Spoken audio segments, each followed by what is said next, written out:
ओम शांति। आज हम राजयोगा मेडिटेशन सीखेंगे। राजयोगा मेडिटेशन डिटेल में परमात्मा से कैसे संबंध जोड़ने हैं, आत्मा समझकर परमात्मा को कैसे याद करना है, उससे हमारे विकर्म कैसे विनाश होते हैं, कैसे उससे टेलीपैथी कनेक्शन जोड़ना है, वो सब सीखेंगे। देखो, परमात्मा से जब हम याद करते हैं खुद को आत्मा समझकर, तो हमारे विकर्म विनाश होते हैं। कैसे होते हैं, एक छोटा सा उदाहरण देखेंगे। जैसे रास्ते पे काफी दिनों से एक कागज पड़ा है, सूरज की तेज किरणें उस पर पड़ रही है, फिर भी वो जलता नहीं है। लेकिन जैसे ही भींग का कांच, जो मैग्नीफाइंग ग्लास रहता है, वो कांच उसके ऊपर रखेंगे और कॉन्सेंट्रेट करेंगे, मतलब उसको हिलाएंगे नहीं, कंटिन्यू उस पर पकड़ेंगे, और सूरज की किरणें अगर उस पर पड़ती है तो वो नीचे जल जाता है। कहने का भावार्थ, इतने दिन हम शरीर समझकर भगवान की बहुत पूजा की, लेकिन आत्मा समझकर कभी परमात्मा को याद नहीं किया। जैसे हम खुद को बॉडी से बदले सोल कॉन्शियस में आ जाते हैं, मतलब ये चमड़ा उतार देते हैं। जैसे मंदिर में जाते तो चमड़े की चप्पल बाहर उतारते, उसका मतलब क्या? चमड़ा मतलब ये जो शरीर रूपी चमड़ा है, उसको हम उतार कर परमात्मा की याद में जब बैठते हैं तो हमारे विकर्म विनाश होते हैं। जैसे कोई तार को तार ज्वाइंट करनी है, जैसे अभी कोई इलेक्ट्रिक तार है तो एक दूसरे को लगानी है, लेकिन उसको ऊपर की रबर हटानी पड़ती है, फिर तार को तार जोड़ेंगे तब करंट पास होती है। वैसे ही जब हम खुद को आत्मा समझकर परमात्मा को याद करते हैं तो हमारे विकर्म विनाश होते हैं। ये टेलीपैथी कनेक्शन है। जैसे टीवी हम देखते हैं, ऊपर सैटेलाइट रहता है, मोबाइल से मोबाइल हम बात करते हैं, भले कितना दूर इंसान है फिर भी हम बात कर सकते हैं। तो क्या परमात्मा से बात नहीं कर सकते? इसीलिए परमात्मा ने आके हमको सिखाया कि बच्चे, अगर तुमको मुझसे संबंध जोड़ने हैं, अगर परमात्मा से हम संबंध जोड़ते हैं तो हमारी याद अविनाशी हो जाती है। हमारी याद बार बार टूटती नहीं। हर संबंध में, देखो मंदिर में जाके हम कहा करते थे कि तमेव माताश्च पिता तमेव हो। कभी अनुभव हुआ पिता का, कभी माता का? नहीं। लेकिन भगवान यहाँ पे कहते कि मैं इस धरा पर अवतरित हो चुका हूँ, तो आप आकर मेरे से संबंध जोड़ो। तो पहला तो संबंध होता है माँ और बेटे का। देखो, बेटा कितना भी छूटा हो, लेकिन माँ की फीलिंग वो समझ जाता है। वैसे ही परमात्मा को माता पिता बनाकर देखो, वो संबंध निभाता है। उसको खुदा दोस्त बनाकर देखो। खुदा दोस्त, बहुत दोस्त रहेंगे आपको आप उसको बोलेंगे कि ये बात किसी को नहीं बताना, लेकिन वो बताएंगे। लेकिन भगवान को, खुदा को अपना दोस्त बनाकर देखो, वो भी बहुत खूबसूरत दोस्ती निभाता है। फिर परमात्मा को टीचर बनाकर देखो, तो परमात्मा टीचर बनकर भी हमको बहुत कुछ पढ़ाएगा। हर संबंध से उसको याद कर सकते हैं। जैसे कभी उसको प्रियतम बनाकर देखो, कभी खुदा दोस्त बनाकर देखो, हर संबंध से कभी उसको बच्चा बनाकर देखो। भगवान हर संबंध दिल से निभाता है। बस उससे प्यार से बातें करनी है और वो संबंध से याद करना है। कभी उसको भैया बनाकर देखो, अपना भाई बनाकर देखो। वो हर परिस्थिति में अपना साथ निभाता है। हमें एक कहानी याद आती है। एक आदमी था, वो सपना देख रहा था कि वो समुंदर के किनारे चल रहा है। अब जब समुंदर के किनारे चल रहा है तो वो देखता है कि मेरे जब सुख भरे दिन होते हैं तो 4 पैरों के निशान दिखाई देते हैं, मतलब 2 भगवान के और 2 उसके। और जब उसके दुख भरे दिन होते हैं तो उसको 2 ही पैरों के निशान दिखाई देते हैं। तब वो भगवान से कहता है, जब मेरे सुख भरे दिन थे तो तू था मेरे साथ, लेकिन जब मेरे दुख भरे दिन थे तो तूने भी मेरा साथ छोड़ दिया। तब भगवान उसको बताते हैं कि बच्चे, जब तेरे सुख भरे दिन थे ना, तब मैं तुम्हारी उंगली पकड़ कर चलता था, तो 2 पैर के निशान तुम्हारे और 2 मेरे। लेकिन जब तुम्हारे दुख भरे दिन थे ना, तो तुम्हारे दुख भी मेरे से देखे नहीं गए। मैंने तुमको बाहों में उठा लिया था, गोद में उठा लिया था। तो ये जो 2 पैरों के निशान है ना, वो तेरे नहीं है, मेरे है। देखो, जिंदगी में कभी बहुत तकलीफें आती है, कभी कोई कर्म भोगाता है, कभी परेशानी वाले दिन आते हैं। तब वो शक्ति का अनुभव कैसे होता है, हम वो चीज कैसे पार कर लेते हैं। भगवान कोई ना कोई रूप में आता है। इसीलिए भगवान से संबंध जोड़ना सीखो, बड़ा मजा आता है। हमने अनुभव किया है। इसीलिए भगवान से बातें करना सीखो। मेडिटेशन की पहली स्टेज है मीठी मीठी बातें करना। हर संबंध में उसको बुलाओ। कभी खाना पका रहे तो भी उसको बुलाओ, खाना खा रहे तो भी उसको साथ में बुलाओ, खेलते टाइम भी उसको साथ में बुलाओ। मेडिटेशन कोई बड़ी चीज नहीं है, भगवान से दिल से बातें करनी है। देखो, अपने 7 डेज के कोर्स में उषा दीदी ने एक कहानी सुनाई थी। वो कहानी हमें भी बड़ी अच्छी लगती है। वो कहानी ऐसी थी कि एक ग्वालबाल था, वो गैया चराने जाता है। गैया चराते चराते वो गैयों को छोड़ देता है। तो वो सोचता है कि चलो, भगवान ने भी हमको ऐसे ही छोड़ दिया है, वो भी कहीं शांति से बैठा है, मैं भी झाड़ के नीचे शांति से बैठा हूं, तो क्यों ना हम बातें करें, टाइम पास करें। तो वो भगवान को बुलाता है और भगवान से बहुत दिल से बातें करता है। तो एक वहां से एक पंडित जी जाता है। तो पंडित जी उससे कहते हैं कि बच्चे, तुम क्या कर रहे हो? तो बोले, मैं भगवान से बातें कर रहा हूँ, टाइम पास कर रहा हूँ। तो बोलते, इतनी बड़ी ऊंची सत्या से तुम टाइम पास कर रहे हो? भगवान क्या टाइम पास करने की चीज है? तो बोलते, मैं तो अनपढ़ बालक हूँ, मुझे तो ऐसे ही आता है। तो बोले, नहीं, भगवान से ऐसी बातें नहीं करनी चाहिए, पाप लगता है। मैं तुमको सिखाता हूँ भगवान से बात करने की सभ्यता। वो संस्कृत के श्लोक उसको पक्का कराता है। 2 घंटे रटने के बाद भी वो बच्चे को उसका भावार्थ पता नहीं है, और वो उसको बोलते हैं कि तू ऐसे ही बात किया करो। फिर वो पंडित जी मंदिर में चले जाते हैं। मंदिर में जाकर भगवान को कहते कि आज मैंने बड़ा पुण्य का काम किया, एक बच्चे को आपसे बात करने की सभ्यता सिखाई। तभी वहां आकाशवाणी होती है कि तू जो करके आया है ना, वो अच्छा नहीं करके आया। तो बोले, क्या अच्छा नहीं किया? बोले, वो रोज आता था, कभी क्या बातें करता था, कभी क्या बातें करता था। कभी उसकी बातें सुनकर मेरे को बड़ी हंसी आ जाती थी। अब ये जो तू रोटी रटाई प्रार्थना सिखा के आया है ना, उसको सुनने में मुझे कोई इंटरेस्ट नहीं। तो भगवान कहते, हम भी रोज भगवान के सामने ओम नमः शिवाय, राम राम राम रटी रटाई प्रार्थना करते, वही श्लोक बोलते हैं।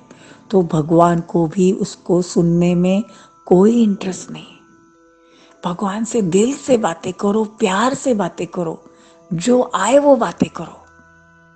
इसको ही मेडिटेशन कहते हैं। मेडिटेशन कोई बड़ी बात नहीं है। इसीलिए भगवान से हर संबंध जोड़ो। कभी उसको बच्चा बनाकर देखो, वो उतना ही सुख देता है। कभी उसको दोस्त बनाकर बुलाओ, वो उतना ही प्यार देता है। सर्व संबंधों का सुख उससे लो। और एक कहानी उषा दीदी ने सुनाई थी कि एक बच्चा था, चर्च में जाता है, 5-6 साल का बच्चा होगा।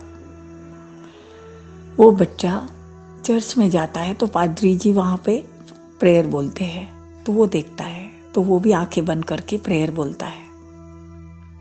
पादरी जी देखता है, ये बच्चा क्या बोल रहा है इतने टाइम से। पादरी जी अपना प्रेयर खत्म करके पूछते कि बच्चे, तू क्या बोल रहा था? तो बोल रहे थे, आप क्या बोल रहे थे? तो वो कहते, मैं तो प्रेयर बोल रहा था। तो बोल रहा, मैं भी प्रेयर बोल रहा था। बोले, अच्छा, कौन सी प्रेयर बोली, बता। तो बच्चा कहता है, पहले आप बताओ। तो फिर प्रेयर बोल के बताते हैं पादरी जी। और बच्चा कहता है, वो हंसता है, मुस्कुराता है और कहता है कि मैं तो ABCD बोल रहा था। तो बोले, भगवान के सामने कोई ABCD बोली जाती है क्या? वो कहते हैं, वो मुझे नहीं मालूम, लेकिन इतना मालूम है कि ये जो प्रेयर आप बोल रहे थे उसमें भी 26 अक्षर ABCD के ही थे। मैंने भगवान को बोल दिया कि आप सेंटेंस खुद बना लो, मैं प्लेन बोल देता हूँ। मतलब दिल से उसने ABCD बोली। तो कौन प्यारा लगेगा भगवान को? दिल से बोला हुआ, तो भगवान को कभी भी, कहने का भावार्थ इतना ही है कहानी से कि आपको दिल से भगवान से पहले स्टेज में बातें करनी होती है। भगवान को अपना साथी बनाकर देखो, अपना प्रियतम बनाकर देखो। कभी उसको अपना पति बनाकर देखो, वो तो पतियों का भी पति, बुद्धिवानों की भी बुद्धि है। उससे योग लगाना बड़ा आसान है। सिर्फ क्या होना चाहिए? भाव होने चाहिए। भगवान भावनाओं का भूखा है, इसलिए कहते ना, सच्चे दिल पर साहब राजी। दिल सच्ची हो, साफ हो, तो हर मुराद हासिल होती है। इसीलिए कहते भी है कि जिनकी दिल सच होती है, साफ दिल मुराद हासिल, सच्चे दिल पर साहब राजी। कहने का भावार्थ कि हमारी दिल सच्ची है, हमारे में कोई भी अवगुण है, सच सच बताने हैं। अगर हम झूठ बोला है तो भी सच सच बताओ। देखो, भगवान माफ करेगा, क्योंकि अभी वो भगवान बाप के रूप में है, पिता के रूप में अपना पाठ बजा रहा है, तो वो हमको माफ करेगा और आगे के लिए सिखाएगा। ऐसे परमात्मा से पूरा दिन दिल से बातें करनी है, प्यार से बातें करनी है। कभी अपना उसको पति बनाकर देखो, वो पति जितना ही सुख देगा। कभी भाई बनाकर देखो। सर्व संबंधों का सुख परमात्मा से लेना सीखो। देखो, दुनिया बहुत अच्छी लगने लगेगी, सब कुछ अच्छा लगने लगेगा। यही मेडिटेशन है। छोटी छोटी बातों में परमात्मा को बुलाओ, उनकी राय लो। उनकी राय लेने के बाद अगर कोई ऊंच नीच भी होती है तो उसका रिस्पॉन्सिबल भी भगवान है। भगवान कहते हैं, मैं उल्टे को भी सुलटा कर सकता हूँ, असंभव को भी संभव कर सकता हूँ। इतनी ताकत है, वो सर्वशक्तिवान है। सारी दुनिया उसको पूछती है। तो सर्वशक्तिवान मेरा पिता है और मैं उसका बच्चा, मास्टर सर्वशक्तिवान। समझ में आया? ये राजयोग मेडिटेशन का लेसन था। अभी हम छोटा सा मेडिटेशन करेंगे। आज हम चलते फिरते मेडिटेशन करेंगे। घर के कार्य व्यवहार कर रहे, घर में चल रहे हैं, इधर से उधर जा रहे हैं, तो भी खुद को भ्रुकुटी में आत्मा समझना है। मैं आत्मा इस आंखों द्वारा देखती हूँ, मैं आत्मा इस हाथों द्वारा काम करती हूँ, और मैं आत्मा इस पैरों द्वारा चलती हूँ। ये स्मृति रहे कि मैं आत्मा ही ये सब करती हूँ। तो मैं आत्मा इस भ्रुकुटी सिंहासन पर, और ज्ञान सूर्य शिव बाबा की छत्र छाया मुझ आत्मा पर, पावरफुल शक्तियां मुझ आत्मा पर परमात्मा की पड़ रही है। जैसे एक शक्तियों का फाउंटेन, शक्तियों के फवारे मेरे भ्रुकुटी से निकलकर अंग अंग में जा रहे हैं।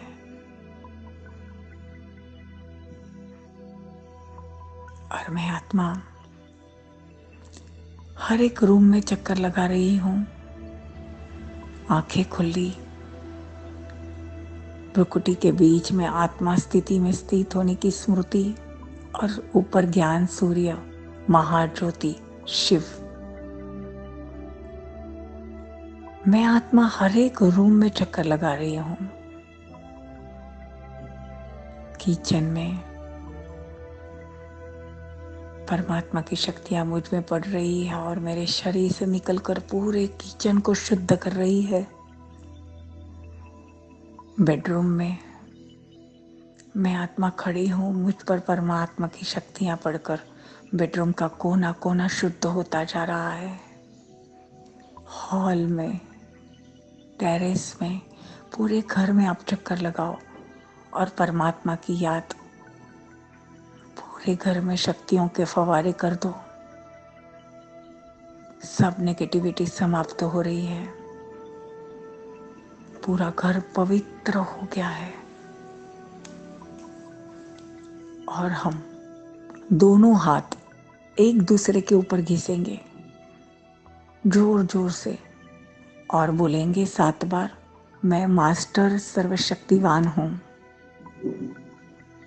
हाथ घिसते जाओ और वो वाइब्रेशन डालते जाओ कि मैं मास्टर सर्वशक्तिवान हूँ। सर्वशक्तिवान शिव बाबा, उसका बच्चा मतलब मास्टर, मैं मास्टर सर्वशक्तिवान हूँ, मैं मास्टर सर्वशक्तिवान हूँ, मैं मास्टर सर्वशक्तिवान हूँ। ऐसा 7 बार बोलकर दोनों हाथ एक दूसरे को दूर करे थोड़ा सा, देखो वो वाइब्रेशन, और वो हाथ जो शक्तियों भरे है वो पूरे अपने शरीर में लगाओ। दोनों हाथ एक दूसरे पर घिसेंगे, घिसते टाइम मास्टर सर्वशक्तिवान हूँ ऐसा बोलेंगे। फिर वो जो वाइब्रेशन है, वो जहाँ जहाँ आपको शरीर में दर्द है, ब्रेन काम नहीं कर रहा है, घुटने काम नहीं कर रहे, पेट में दर्द है, जहाँ भी, वो हाथ अपने पूरे शरीर को लगा लो और देखो चमत्कार। जहाँ जहाँ आपको दर्द है, सच्चे दिल से अगर आप करते हैं, उसका रिजल्ट आपको तुरंत देखने को मिलेगा। तुरंत इतना रिजल्ट अच्छा आने लगेगा। लेकिन दिल साफ हो, परमात्मा पर निश्चय बुद्धि हो। अगर निश्चय नहीं है, विश्वास नहीं है, तो वो वैसा ही काम करेगा। हमने खुद ने अनुभव किए हैं। तुरंत रिजल्ट मिलने लगेगा, क्योंकि परमात्मा इस धरा पर अवतरित होकर बातें कर रहे हैं। कहीं उसको ढूंढने की जरूरत नहीं। ठीक है। ओम शांति, ओम शांति।